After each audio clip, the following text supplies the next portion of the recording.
Hi students, today we are going to start Indian Evidence Act.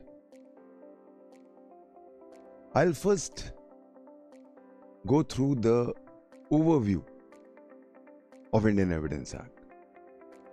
जैसा कि मेरी nature है, आप सब लोग जानते हो, मेरे इनिशियल लेक्चर्स होते हैं एक complete round up of the entire law. Indian evidence act किस चीज पे है? ये एविडेंस. जब मैं वर्ड एविडेंस यूज कर रहा हूं, तीन चीजें उठ रही हैं मेरे दिमाग में. एविडेंस क्या होता है, एविडेंस कहां दिया जाता है, एविडेंस कौन दे सकता है. एविडेंस क्या होता है? कई बार क्या होता है, जैसे आपके अपने फ्रेंड के, आप हॉस्टल में रहते हो, आपने अपने फ्रेंड के कोट में से रात को 2000 रुपए का नोट निकाल लिया. आपका दोस्त सुबह पूछता है, तूने मेरे 2000 रुपए निकाले? आप कहते हैं नहीं. वो कहता है मैं प्रूव कर सकता हूं. तो भूल गया यहां पे सीसीटीवी कैमरा लगा हुआ है. I will play that. मैं देख चुका हूं. That means he is going to prove whatever he is alleging through an evidence. तो जब भी किसी फैक्ट को प्रूव करना या डिसप्रूव करना हो, अगर वही दोस्त कहे कि सीसीटीवी देख ले, मैंने तेरे कोट को नहीं छेड़ा, डिसप्रूव. सो जब भी किसी फैक्ट को प्रूव या डिसप्रूव करने में जो प्रमाण आते हैं, उनको हम कहते हैं एविडेंस. हम रोजमर्रा जिंदगी में रोज एविडेंस का वर्ड यूज करते हैं. कैसे कैसे प्रूव करेगा तू ये बात? हमारे को पूछते हैं. आप रात को आप अपने फादर को बोलते हो, पेरेंट्स को कहते हो, मैं रात को 3 बजे तक पढ़ता रहा. कैसे प्रूव करेगा? हम आए थे रात को, नेटफ्लिक्स देख रहा था तू. तो कायदे से हम देखा जाए तो रोजमर्रा जिंदगी में रोज ये चीज यूज करते हैं. How will you prove? जो तुम असर्ट कर रहे हो उसको प्रूव कैसे करोगे? उसको मैं एविडेंस से प्रूव करूंगा. तो एविडेंस क्या हो गया? अगर मैं कोई चीज असर्ट कर रहा हूं, कोई फैक्ट है,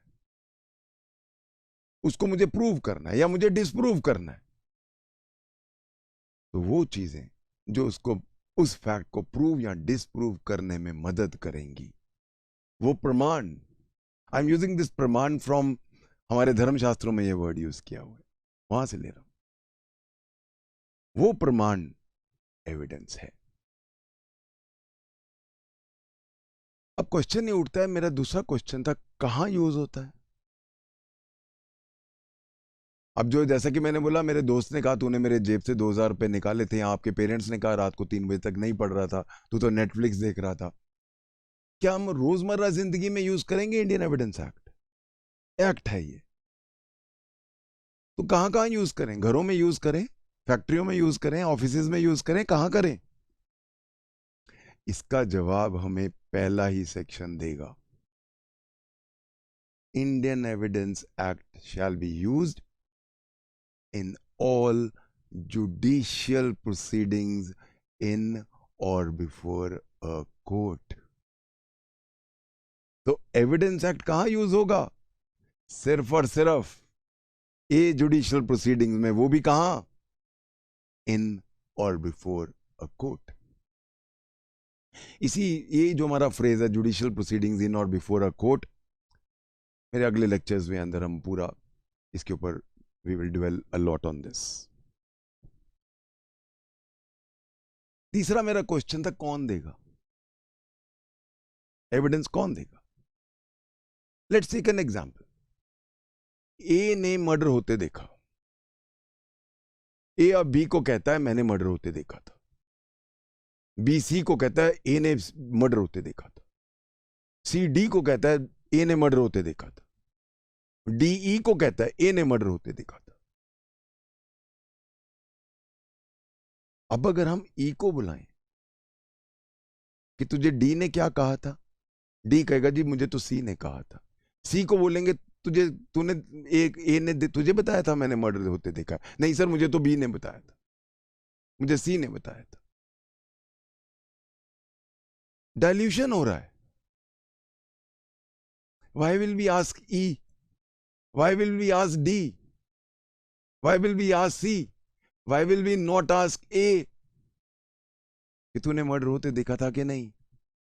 हम डाइल्यूशन क्यों करेंगे? यहां से कंसेप्ट उठता है हियर से एविडेंस, सुनी सुनाई बात। सुनी सुनाई बात नहीं लेंगे हम, हमें डायरेक्ट एविडेंस चाहिए। So who can give? जिसने खुद देखा है, सुना है, महसूस किया है। सिमिलरली डॉक्यूमेंट्स पे आ जाओ। कौन सा डॉक्यूमेंट दोगे आप एविडेंस में? ओरिजिनल दोगे कि कॉपी दोगे? आप कहते हो सर ये कागज ले लो। ये कागज क्या है? सर ये जिरोक्स है। ओरिजिनल से बनाया? नहीं सर जिरोक्स पड़ी थी, पता नहीं कहां वो पड़ी थी, उसका मैंने एक और जिरोक्स कर लिया। मैंने इस जिरोक्स पे एक वाइट स्ट्रिप लगा दी, फिर जिरोक्स कर दिया, ये चीज गायब हो गई। क्या गारंटी है कि ये रिलायबल एविडेंस है? हम बिल्कुल बेसिक्स पे गए हैं। I have just discuss 3 words. हम बात कर रहे हैं इंडियन एविडेंस एक्ट। एविडेंस क्या है, एविडेंस कहां आएगा, एविडेंस कौन देगा। ये बहुत बेसिक वर्ड्स हमने जो डिस्कस किए, अब मेरे दिमाग में क्वेश्चंस आते हैं। उन क्वेश्चंस के जरिए let's take a journey through the Indian evidence Act. पहला क्वेश्चन,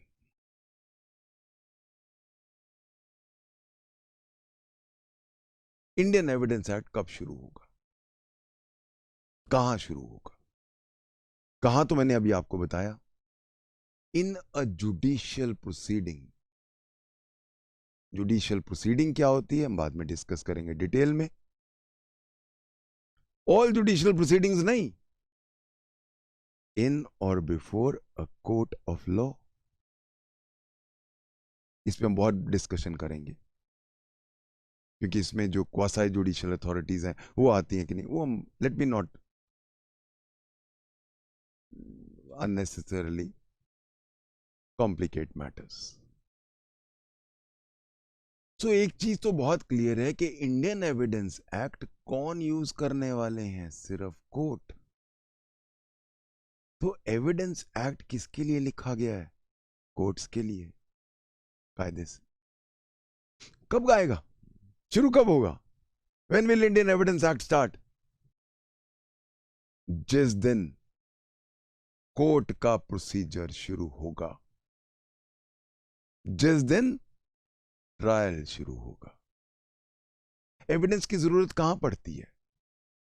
मुझे कोई फैक्ट, मुझे कोई तथ्य प्रूव करना है कोर्ट के सामने, या डिसप्रूव करना है कोर्ट के सामने, तो मैं क्या लाऊंगा? एविडेंसेस। सो इसका मतलब है इंडियन एविडेंस एक्ट इसीलिए एक्ट है, कोड नहीं है। सीपीसी कोड है, आईपीसी कोड है, सीआरपीसी कोड है। एविडेंस एक्ट सिर्फ एक मैटर से डील कर रहा है, एविडेंस। कब आएगा एविडेंस? मैंने कहा जब ट्रायल शुरू होगा। ट्रायल कब शुरू होगा? सीपीसी में अगर मैं चला जाऊं फ्रेमिंग ऑफ इश्यूज से, सीआरपीसी में अगर मैं चला जाऊं फ्रेमिंग ऑफ चार्जेस से। चार्ज फ्रेम हो गया, तुमने ये ऑफेंस किया है? नहीं सर नहीं किया। What do you want? I want a trial. वहां से ट्रायल शुरू होता है। मैं प्रूव कर दूंगा सर, प्रोसिक्यूशन कहता है मैं प्रूव कर दूंगा सर इसने मर्डर किया है, कैसे? एविडेंसेस लाऊंगा। दूसरा क्या कहता है? सर उन एविडेंसेस को मैं तोड़ दूंगा, मैं उनको क्रॉस एग्जामिनेशन में उनकी मैं हवा निकाल दूंगा। तो कायदे से इंडियन एविडेंस एक्ट की एंट्री कहां होती है? क्रिमिनल जस्टिस सिस्टम या सिविल जस्टिस सिस्टम में इंडियन एविडेंस एक्ट की एंट्री कहां होगी? कोर्ट में। कहां से? ट्रायल शुरू, एविडेंस एक्ट की एंट्री खत्म कब होगी? मेरा जजमेंट आ गया, एविडेंसेस खत्म। तो जिस दिन मेरे एविडेंसेस खत्म, मेरे आर्ग्यूमेंट्स खत्म और मेरा जजमेंट आ रहा है, इंडियन एविडेंस एक्ट का एंड हो जाता है। इसका मतलब है हमारे क्रिमिनल जस्टिस सिस्टम में एक टाइम ऐसा आता है जब कोड, चाहे वो सीआरपीसी हो चाहे वो सीपीसी हो, they go hand in hand with Indian evidence act. CrPC पूरा कोड है क्रिमिनल लॉ का, सीपीसी पूरा कोड है सिविल लॉ का, बट जहां ट्रायल आ जाता है, जो चीजें हम इस छोटे से एक्ट 167 सेक्शंस के अंदर बात कर रहे हैं, वो चीजें हम सीपीसी में या सीआरपीसी में नहीं लिखेंगे, क्योंकि हम एक स्पेशल लॉ बना रहे हैं, इंडियन एविडेंस एक्ट।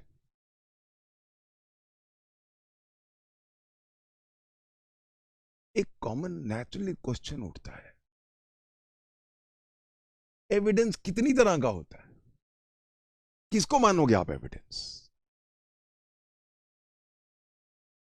डेफिनेशन है हमारे पास, but then that definition is an incomplete definition.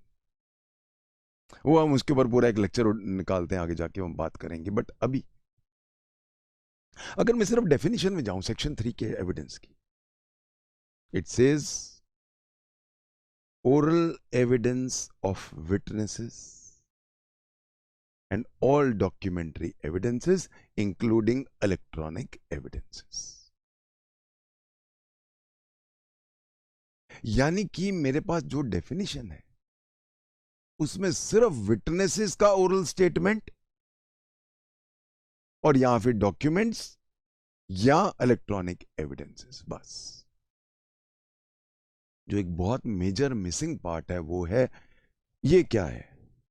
ये डॉक्यूमेंट है क्या? या ये क्या है? ये डॉक्यूमेंट है क्या? ये क्या है? ये डॉक्यूमेंट है क्या? ना ये ओरल है ना ये डॉक्यूमेंट है, तो ये क्या है?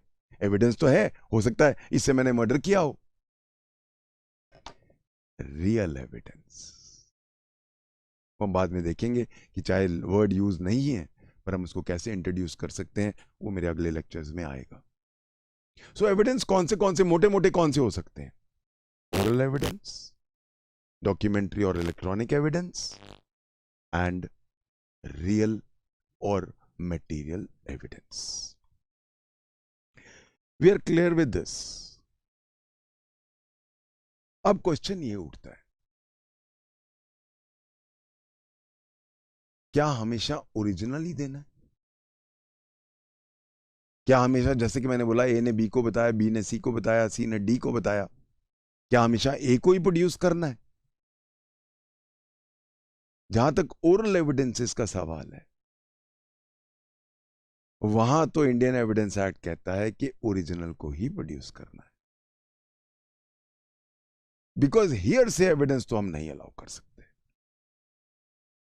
Because of the basic reason कि जहां पे हम एक को दूसरे से बात करते हैं तो कम्युनिकेशन गैप्स आ जाते हैं, जान के या गलती से। This is the reason why oral evidence तो ओरिजिनल ही होना पड़ेगा। सेक्शन 59-60 में जब हम आएंगे तो ये चीज देखेंगे। बट जहां तक डॉक्यूमेंट्स का सवाल है, डॉक्यूमेंट्स हम ओरिजिनल कैसे लाएंगे? सारे, वहां पे हम कॉपी अलाउ कर सकते हैं। इसीलिए डॉक्यूमेंट्री एविडेंस दो तरह के हैं, प्राइमरी यानी ओरिजिनल, एंड सेकेंडरी यानी कॉपीज या ओरल, वो हम देखेंगे आगे। Section 63 deals with secondary evidence. Secondary evidence अब हर बार तो नहीं दिया जा सकता, तो वो हम देखेंगे सेक्शन 65 में। इस चीज पे मैं थोड़ी देर में आऊंगा दोबारा। एक बहुत एस्पेक्ट और बनता है इंपॉर्टेंट, जो इंडियन एविडेंस एक्ट को बताना है। एक केस लेते हैं, एक ए जो है उसका मर्डर हुआ है। सारी उम्र ए ब्लू कपड़े पहनता था, मैंने भी वैसे आज ब्लू ही पहने। सारी उम्र वो ब्लू पहनता था। जिस दिन उसका मर्डर हुआ उसने पहली बार लाल शर्ट पहनी थी। क्या इस चीज को हम ला सकते हैं ट्रायल में कि सर ये इसने क्योंकि लाल शर्ट पहनी इसलिए इसका मर्डर हो गया? कहीं ये आपको कहीं से भी, इज इट लॉजिकल, लॉजिक से जुड़ी हुई है कोई ये बात? हाँ, ये बोलो कि एक का इससे दुश्मनी थी, वो इसके पास देखा गया था, ये तो बात लॉजिकल है। या जिस गन से उसको मर्डर किया वो गन उस आदमी की है, ये तो लॉजिक है। पर क्या ये लॉजिक, या ये एक और लुडिक्रस चीज ले लेते हैं। सारी उम्र ए सुबह कॉर्नफ्लेक्स खा के आता था, आज पहली बार जिंदगी में उसने ओट्स खाए, आज ही मर्डर हो गया। तो सर पक्का ओट्स का उसके मर्डर से लेना देना है? क्या हम ये चीज कह सकते हैं? नहीं। हम लोग हंस रहे हैं, क्यों? लॉजिक से परे है ये बात। इसका मतलब है हम वही एविडेंस दे सकते हैं जो लॉजिक से जुड़ा हो, जो सेंस बनाता हो, जो मेन मुद्दे से जुड़ा हो, जो मेन मुद्दे को प्रूव करने में या डिसप्रूव करने में मदद करे। यहां से मैं एक वर्ड यूज करूंगा, जो चीज रेलेवेंट हो। रेलेवेंसी, रेलेवेंसी पे मेरे बहुत सारे लेक्चर्स हैं। अब ये हमारा इंट्रोडक्टरी एक ओवरव्यू है, मैं ज्यादा कॉम्प्लिकेट नहीं करूंगा अभी। रेलेवेंसी कौन बताएगा? अब हो सकता है कोई बाई चांस सन की जज हो, with due apologies to all judges, all of, I've more than hundreds of students as my judges, due apologies। सन की जज कहते हैं बात तो सही है यार, सारी उम्र उसने ओट्स खाए, कॉर्नफ्लेक्स खाए, आज ओट्स खा के आ गया, पक्का कोई बात तो है। इस पॉइंट को चलो let's start taking evidences on this. या कोई और सन की है, वो थोड़ा कलर में बिलीव करता है, वो कहता है ये तो बात सही है, सारी उम्र ब्लू कपड़े पहनता था, आज रेड पहन के आ गया, पक्का कोई बात तो है। तो इसका मतलब है हम रेलेवेंसी का मैटर जजेस के पाले में नहीं छोड़ सकते हैं। I will not allow dilution of relevancy as per the whims and fancies of a judge. I am going to tell him that these are the facts which you can take as relevant, and if they do not fall under these sections 6 to 55, अगर वो section 6 to 55 में नहीं आते हैं, चाहे आपको कितना भी रेलेवेंट लगे, आप रेलेवेंट नहीं कर सकते। सेक्शन 5 आपके हाथ बांध देता है एज अ जज। एक वर्ड यूज होता है, and of no others. 6 to 55 में जो चीजें हम रेलेवेंट कर रहे हैं वही रेलेवेंट है, and of no others. Judicial restraint लाता है सेक्शन 5। तो एक चीज याद रखनी है, सिर्फ वही चीजें आएंगी एविडेंस में जो रेलेवेंट है। रेलेवेंसी भी दो तरह की होती है, वो हम आगे जाके देखेंगे। एक होती है लॉजिकल रेलेवेंसी, एक होती है लीगल रेलेवेंसी। एविडेंस एक्ट में हम बात करते हैं सिर्फ और सिर्फ लीगल रेलेवेंसी की। That we will discuss when we come to relevancy. अब मेरे पास, जैसा कि मैंने बोला, एविडेंस कौन सा लाना है, कोर्ट का क्या काम है? एविडेंस के बेस पे जजमेंट देनी है। मेरा क्रिमिनल जस्टिस का एंड प्रोडक्ट क्या है? मेरा जजमेंट। अगर क्रिमिनल लॉ है तो उसका एग्जीक्यूशन, इंप्रिजनमेंट, फांसी।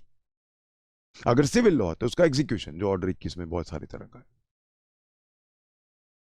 तो अब मेरा सिविल या क्रिमिनल जस्टिस सिस्टम के टूल क्या है? एविडेंस। अगर एविडेंस खराब है तो जजमेंट खराब होगा। इसीलिए जरूरत क्या है? बेस्ट एविडेंस सामने लाओ। और यहां से हमारा नेक्स्ट पॉइंट उठता है, कौन सा एविडेंस देना है? Best possible. बेस्ट एविडेंस के अब अगर हम देखें तो best evidence rule evidence act में ही मिलता है।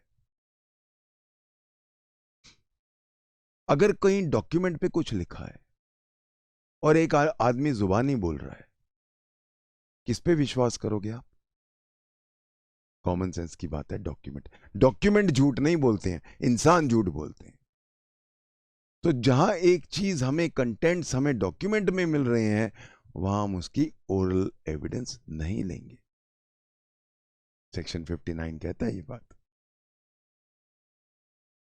अब अगर हम इंटर को छोड़ दें, इंट्रा ले लें, कौन सा बेटर एविडेंस है? ए कहता है मैंने मर्डर होते देखा है, या ए ने बी को बोला, बी ने सी को बोला, सी ने डी को बोला, डी आके अपना साक्ष्य दे रहा है। किसकी वैल्यू ज्यादा है? ए की। So direct evidence is better than hearsay evidence. और अगर हम डॉक्यूमेंट्स पे आ जाएं, ओरिजिनल डॉक्यूमेंट जो मैं अपने हाथ से लिखा है वो ज्यादा अच्छा है, या उसकी जेरोक्स कॉपी इंपॉर्टेंट है, या उसकी साइक्लोस्टाइल कॉपी इंपॉर्टेंट है? कौन सी ज्यादा वैल्यू रखेगी? मेरे अपने हाथ से लिया हुआ, लिखा हुआ कागज। In other words, primary evidence is better than secondary evidence. ये था हमारा बेस्ट एविडेंस रूल। कौन सा एविडेंस लाना? एक बहुत इंपॉर्टेंट एस्पेक्ट है एविडेंस एक्ट में, प्रिजम्पशंस। सेक्शन 4 आता है जो प्रिजम्पशंस के बारे में बताता है। प्रिजम्पशंस, पहला पॉइंट, होते क्या है? प्रिजम्पशंस कोर्ट के इन्फ्रेंसेस होते हैं। एक फैक्ट है जिससे हमें ये इन्फ्रेंस कोर्ट ले सकता है। ए एक कमरे में घुसा, वहां पे एक लाश पड़ी थी सी की। जैसे ही ए घुसा, बी बाहर निकल रहा था, उसको धक्का मार के तेज भाग के गया। लॉजिक क्या कहता है? हो सकता है, I am not using the word पक्का किया है, हो सकता है बी ने मर्डर किया हो। किस चीज पे बेस्ड है? लॉजिक। तो जहां पे हो सकता है वो कहां होगा? अब सपोज ए अंदर घुस रहा था और उसने देखा बी सी को छुरा मार रहा है और उसके सामने सी मरा। अब प्रिजम्पशन लेने की जरूरत है क्या? नहीं जरूरत। तो जहां डायरेक्ट एविडेंसेस हैं वहां प्रिजम्पशन लेने की जरूरत ही नहीं है। बट जहां पे सर्कमस्टांशियल एविडेंस है, I am using a word now, circumstantial evidence, आगे जाके हम पूरा एक लेक्चर बिताएंगे इसके ऊपर। जहां सर्कमस्टांशियल एविडेंस है वहां पे एक इन्फ्रेंस ले सकता हूं मैं। क्या? हो सकता है बी ने मर्डर किया हो। तो प्रिजम्पशन का इफेक्ट क्या होगा? प्रिजम्पशन का इफेक्ट है कि कोर्ट ने तो मान लिया कि आपने मर्डर किया है, बट कंप्लीटली नहीं माना। हमेशा आपको मौका दे रहे हैं, मैंने मान लिया है कि आपने मर्डर किया है, आप प्रूव करो कि मैंने मर्डर नहीं किया। तो फर्क क्या हुआ? तो जब मैं प्रिजम्पशन ले, तो what is presumption? Basically an inference taken by the court on the basis of a fact. Fact क्या था? ए जब अंदर घुस रहा था, बी तेज भाग रहा था, उसके कपड़ों पे खून लगा हुआ था, सी मरा हुआ पड़ा था और फ्रेशली मरा था। कोर्ट ने प्रिजम्पशन ले लिया। कोर्ट की मर्जी है प्रिज्यूम करे या ना करे। इसको हम कहते हैं मे प्रिज्यूम। मे प्रिजम्पशन का इफेक्ट क्या होता है?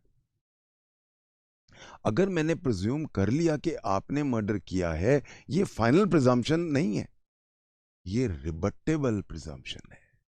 इसको आप चैलेंज कर सकते हो कि सर क्या बात कर रहे हो, मैं तो खन्ना सर के यहां पढ़ने आया था, जब मैं आया तो मैंने देखा एक लाश पड़ी है, मैंने देखा ही जिंदा है कि नहीं, तो देखा मरा हुआ है, मैं तो डर के मारे भाग रहा था। हो सकता है बिल्कुल सही कह रहा हो, वो चांसेस हैं। तो दैट मीन्स फर्क क्या हुआ? बर्डन ऑफ प्रूविंग उसके ऊपर चला गया। कोर्ट ने तो मान लिया आपने मर्डर किया है, अब आप प्रूव करोगे आपने मर्डर नहीं किया। तो फर्क क्या होता है? अगर कोर्ट प्रिजम्पशन ले लेता है और अगर वो रिबटेबल प्रिजम्पशन है, तो बर्डन ऑफ प्रूफ शिफ्ट हो जाता है आप पे। ये फर्क होता है। तीन तरह के प्रिजम्पशंस दिए गए हैं। एक प्रिजम्पशन वो है जिसको मैं कहता हूं मे प्रिज्यूम। मे प्रिज्यूम किस चीज पे है? लॉजिक पे। जैसा कि मेरा ये केस था, बी बाहर जा रहा था और कोई नहीं था, सी ताजा ताजा मरा था, बी के कपड़ों पे खून लगा हुआ था, कोर्ट में प्रिज्यूम के बी ने मर्डर किया है। पर कोर्ट को लगे कि नहीं, इतना सीरियस मामला है, मर्डर जैसा मामला है, मैं प्रिजम्पशन नहीं करूंगा, तो कोर्ट की मर्जी है, कोर्ट का प्रेरोगेटिव है, वो ना प्रिज्यूम करे। So may presume means may not presume also. तो मे प्रिज्यूम हमेशा रिबटेबल है। नाउ अगला है वर्ड सेक्शन 4 में शैल प्रिज्यूम। शैल प्रिज्यूम्स जो होते हैं वो लॉ जबरदस्ती आपको प्रिज्यूम करवाता है, चाहे आपको पसंद ना हो। whether you like it or not, you have to presume, because these are artificial presumptions which are now enforced by law. They are rammed down your throat by law. एक एग्जांपल लेते हैं, सेक्शन 114A। वहां पे क्या होता है? If there is a case of a rape under section 376 clause 2 और victim कहती है कि मेरी कंसेंट नहीं थी, कोर्ट शैल प्रिज्यूम कि उसकी कंसेंट नहीं थी। जो जज है वो उस लड़की को पर्सनली जानता है, पहले भी 4 केस कर चुकी है वो ऐसे, उसका उसका एक ये बिजनेस बन गया पैसे कमाने का। He knows she's telling lies. He does not want to take a presumption, but he shall presume. तो इसका मतलब है shall presume, चाहे आपको पसंद आए या ना आए, आपको लेना पड़ेगा। But then again shall presume final नहीं है। तो इसको हम क्या कहते हैं? Presumption of law. Presumption of law दो तरह के हैं, रिबटेबल एंड नॉन रिबटेबल। जो रिबटेबल प्रिजम्पशंस हैं लॉ के, वो शैल प्रिज्यूम है, और जो नॉन रिबटेबल है, जिसको रिबट नहीं कर सकते, जो रिबट ही नहीं हो सकता, तो वो प्रिजम्पशन क्या बन गया? प्रूफ। सिर्फ प्रूफ नहीं, conclusive proof.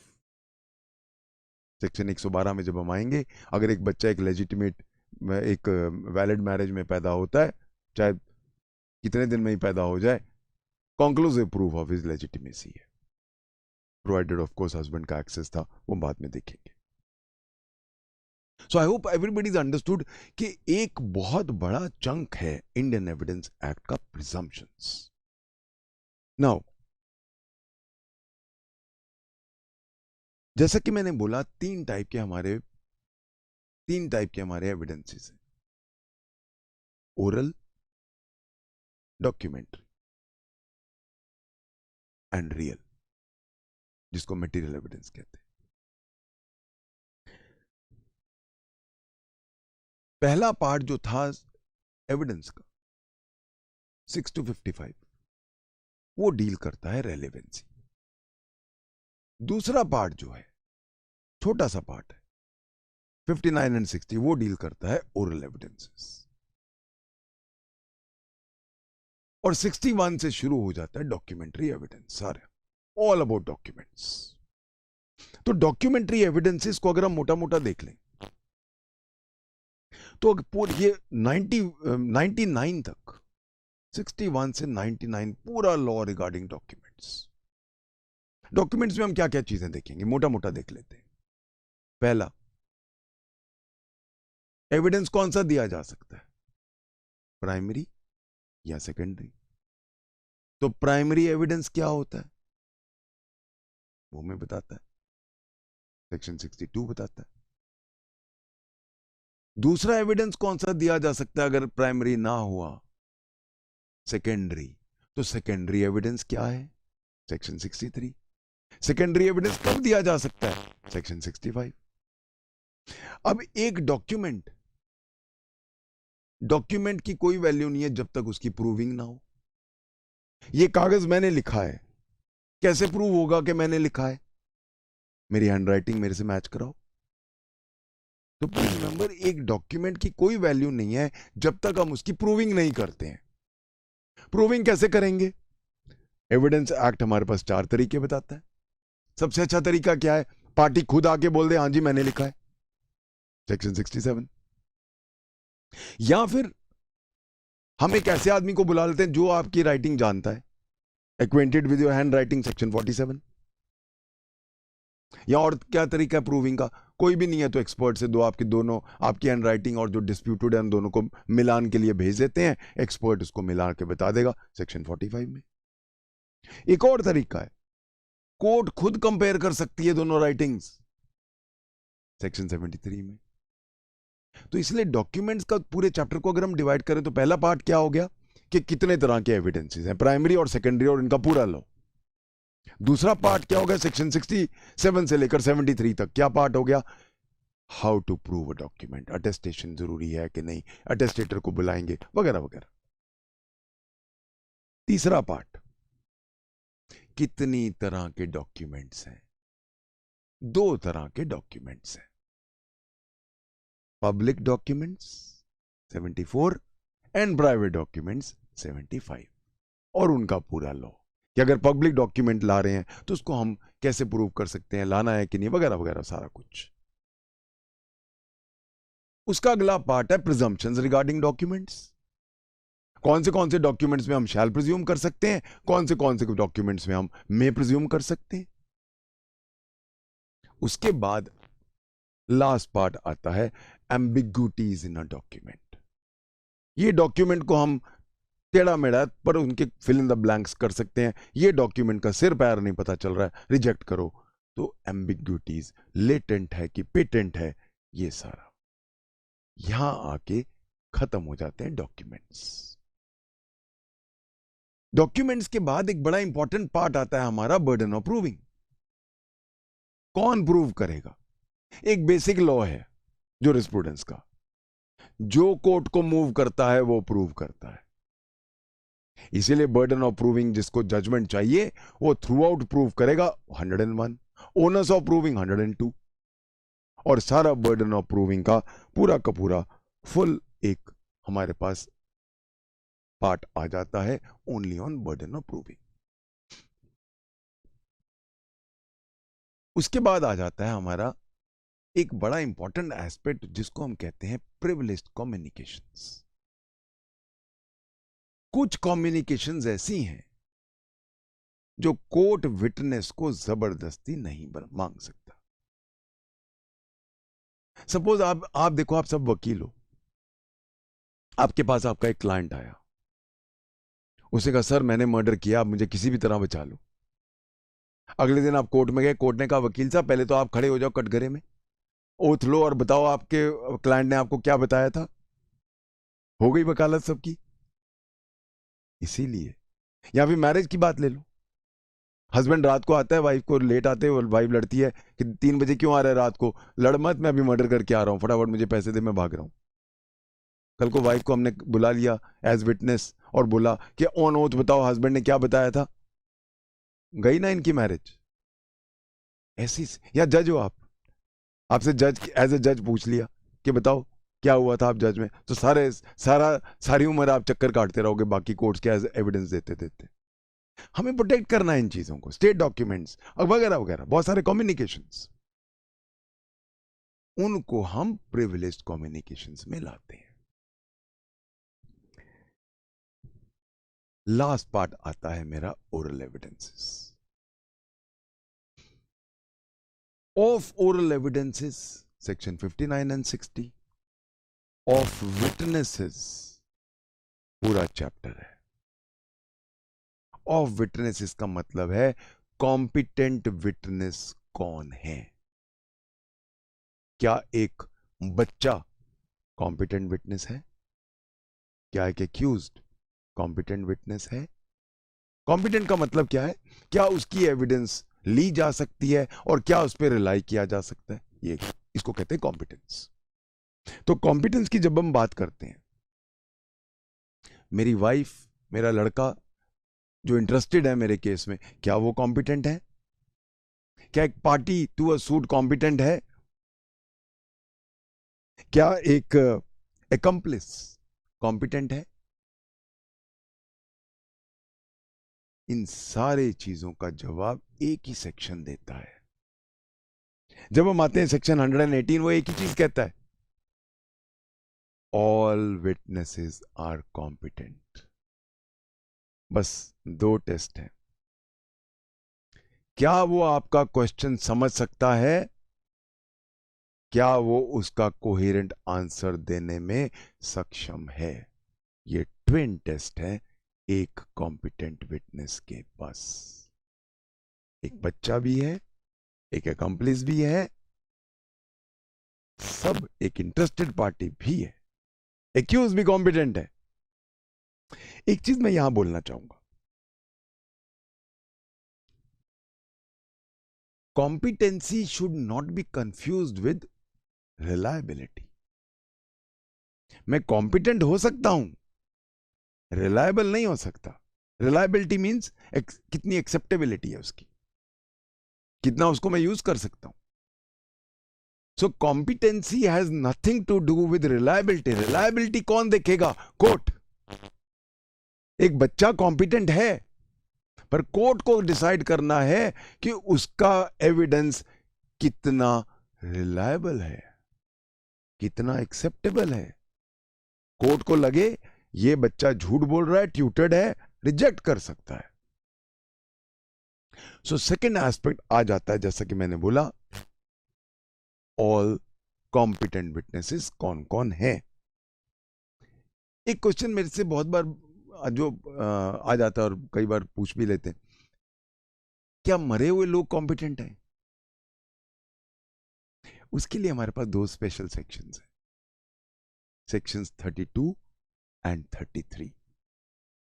Statements made by people who are dead, cannot be found, cannot be brought without undue delay or cost, etc. उनका स्टेटमेंट रेलेवेंट है, बट अंडर सर्टेन कंडीशंस। वो हम आएंगे जब सेक्शन 32 और 33, इसमें डाइंग डिक्लेरेशन एक बहुत इंपॉर्टेंट पार्ट बनता है वगैरह, वो हम जाएंगे 32 33 में, मेरे पूरे लेक्चर्स होते हैं। लास्ट पार्ट हमारा आता है विटनेसेस का एग्जामिनेशन। एग्जामिनेशन ऑफ विटनेसेस का तरीका एविडेंस एक्ट में दिया गया है। एविडेंस एक्ट कहता है कि जब भी कोई विटनेस आएगा, सबसे पहले उसका एग्जामिनेशन इन चीफ होगा, जिसको हम चीफ कहते हैं। एग्जामिनेशन इन चीफ कौन करेगा? कौन से क्वेश्चंस पूछ सकते हैं उसको, लीडिंग क्वेश्चंस नहीं पूछ सकते, वगैरह वगैरह, ये कौन बताएगा हमें? Indian evidence act. एक बार आपने चीफ दे दिया, अब दूसरी पार्टी क्रॉस एग्जामिन करेगी। जो जो चीजें आपने बोली हैं उनको अब वो डिमोलिश करने की कोशिश करेगी। That is called cross examination. Cross examination की पावर्स बहुत वाइड हैं, पर कहीं कोई मिसयूज ना कर ले, गालियां देनी शुरू कर दे, उसको डिफेम करना शुरू कर दे, जान के बहुत ही नास्ती हो जाए। इसी लॉ को सेफगार्ड रखने पड़ेंगे। वो सारे सेफगार्ड्स यहां मिलते हैं इसी चैप्टर में। विटनेस हॉस्टाइल हो गया, क्या करें? उसके एविडेंस लेना है नहीं लेना, सारी चीजें यही लॉ बताएगा। और क्रॉस एग्जामिनेशन के बाद अगर कोई नया मुद्दा आ गया, of course I can't take a new matter जो मैंने चीफ में नहीं लिया है, उसका पूरा लॉ है, लेटेस्ट जजमेंट्स हैं। उसके बाद आएगा री एग्जामिनेशन। तो कायदे से पहले चीफ होगा विटनेस का, फिर क्रॉस होगा और फिर री एग्जामिनेशन होगा। ये पार्ट था विटनेसेस का। एक और छोटा सा पार्ट है जो सिर्फ 3 सेक्शंस का है, जो मैं कह सकता हूं I can say little bit के थोड़ा थोड़ा, though I am not fully, I will say it not the substantive part completely, but nevertheless it does border on substantive part also. See, basically Indian Evidence Act is a purely adjective law. Adjective means procedural law. अगर हम बात करें जितने procedural laws की, तो सारे jurist unanimous हैं कि सबसे ज्यादा प्रोसीजरल, सबसे ज्यादा adjective law Indian evidence act है। पर उसके एक छीटा मैं कह सकता हूं सब्सटैंटिव लॉ का है। वो कहां है? In the law of estoppel, section 115, 116, 117। 167 sections हैं, उनमें से एक सेक्शन 2 रिपील हो गया था। इफेक्टिवली 166 सेक्शंस हैं हमारे पास। I have tried to sum up the entire Evidence Act in a span of these few minutes. I hope आप सबको कुछ आइडिया हो गया होगा कि हम अब क्या डिटेल में पढ़ने वाले हैं। Thank you all. God bless you.